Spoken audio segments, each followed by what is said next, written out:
అన్నాడు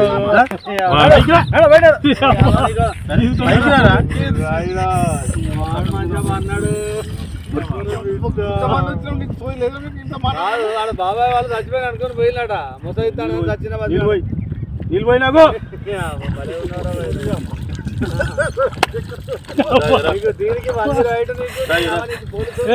ఎందుకు పన్న వాళ్ళ ఎందుకు అనుకున్న వాళ్ళ ఈ చల్లదనానికి ఎండకు చేయలేక కన్నీకి ఓడిపోయి వచ్చిన కన్నీకి పొయ్యి ఓడిపోయి వచ్చిన గెలవలేక ఏం చేసావు 10 రోజుల నుంచి గణేట్ చేత నాతో గట్టించి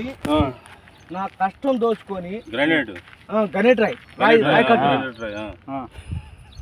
నాకు అంటే డబ్బులు ఇచ్చారు కానీ శ్రమ